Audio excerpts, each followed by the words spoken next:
Okay, how's everybody doing? So I just finished painting this figurine.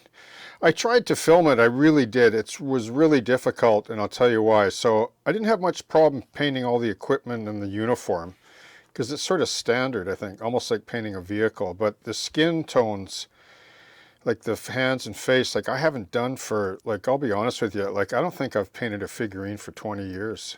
Like that's how long it's been. And I was a little bit nervous about it because I've painted mostly with oils and enamels back in the day, like when Verlinden was big in the day. Here's the back side of the figure too. So this is a resin figure, so I used everything except the rifle. The Enfield rifle, I don't even know where it is right now, but it was warped and it was pretty crude. Like this is the one from the Gecko kit, and there was 4 of them. Just want to make sure this is focused for you there. Yeah, so this is a beautiful model of an Enfield, and then I made the harnesses. I think I mentioned that out of tissue paper, you know, soaked in matte medium on parchment paper. I mean, you can lift it up on and off parchment paper all day long and put glue on it, and it won't stick to the parchment paper, and it'll come out strong and flexible, just like a weapon sling should, you know what I mean?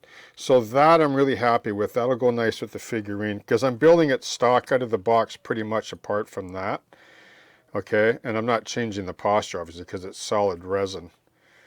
And this is a British infantryman, World War II, but the Canadians weren't that much different. The helmet's different a bit, but you can't tell because there's netting on the helmet.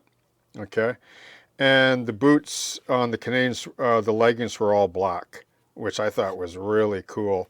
And then I don't know if I mentioned to you, I managed to find Model Railroad. Make sure this is focusing so you can see it.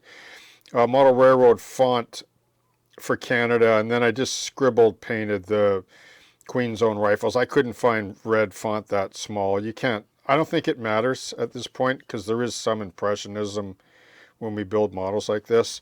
I'll show you the face last, but I'll just show you. So this shovel, I almost gave up on the shovel because this was embedded in a block of resin, but I had to drill it out almost surgically and then cut it and sand and shape it, but I was able to save it.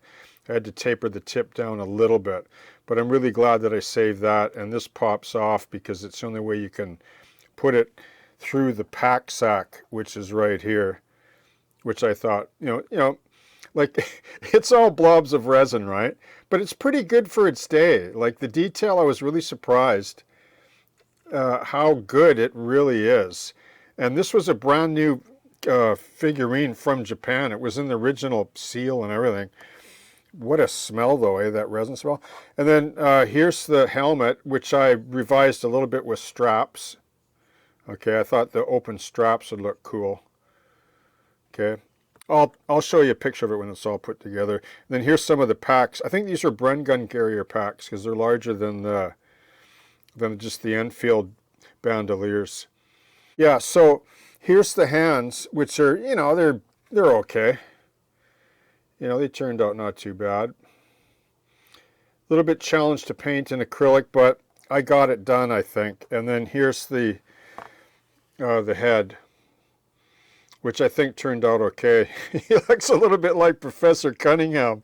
But anyway, I just went with the flow, and I just thought, you know what, I better stop because it was starting, I was starting to go in a different direction with it.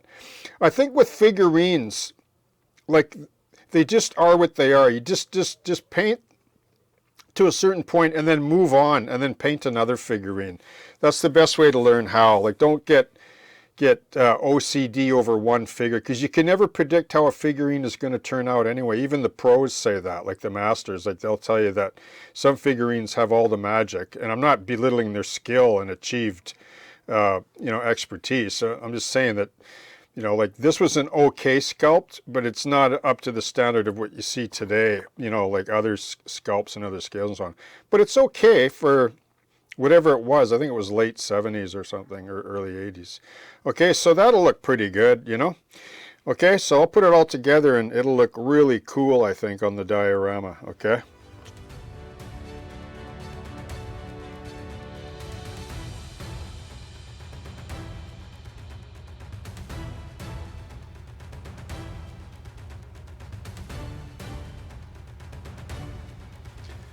Okay, so a couple of things for the life of me, I tried my hardest to cover painting the face, and I just messed it up every time. Every time I turned on the camera and got my elbows, and like, I just couldn't do it. Like, the whole thing, it was so disruptive, and I really did try hard, and I did 3 or 4 video clips trying to, and it just, the process is too fiddly, and it doesn't make for good video. And I even had to boot Dusty out. She was just disruptive. I just couldn't do it.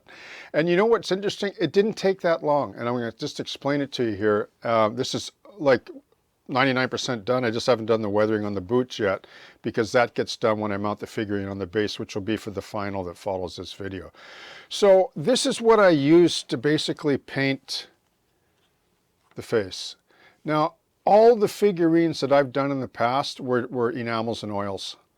I never used acrylics ever for face painting. I used acrylics obviously for models and structures and terrain and so on, but I learned originally how to paint in the 70s and 80s because of Verlinden. I got to tip my hat to the man and his vision.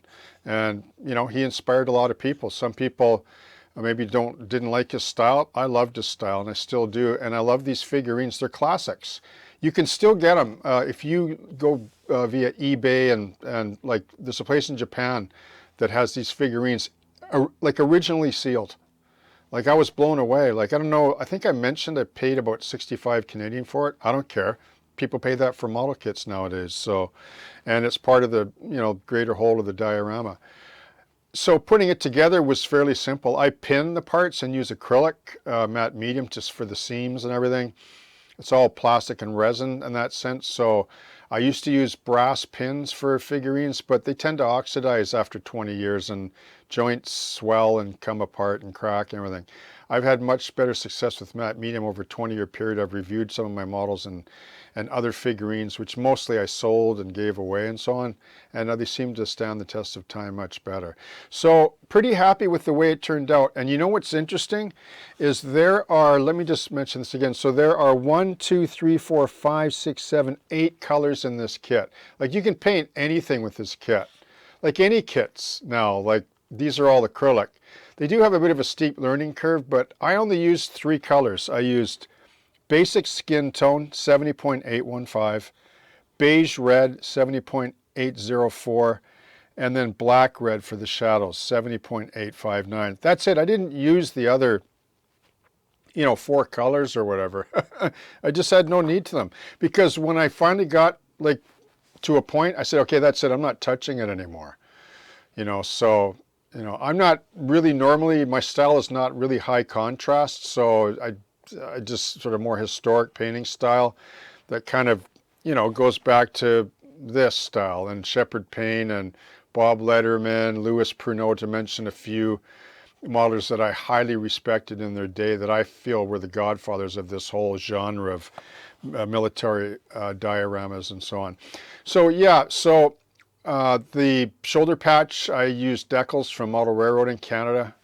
There you can see, and then the font I scribbled in with a small brush, Queen's Own Rifles and or North Shore Regiment, because it was right in the 2 Nan Red and Nan White sector. They got mixed up a bit, I'm sure. But okay, so really happy with that. You can see the rifle. That's from the Gecko kit. Those are the excellent firearm rifles. The rifle that came with this one is okay. It was resin as well, but it wasn't as nice as this one. This is a way nicer rifle model. So I used that, you know, the Enfield from Gecko, because there were extras in the kit.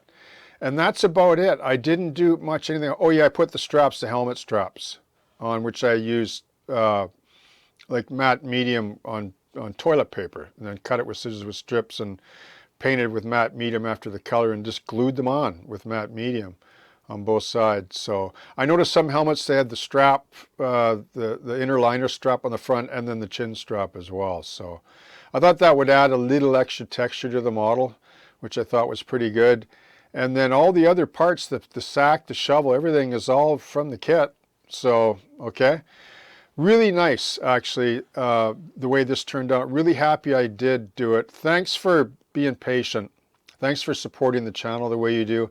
You'll see this on the diorama, which is the next video. that'll follow to close out the series, the Juno Beach build series, okay? So thank you so much once again. Happy modeling, and I hope that you have a great day.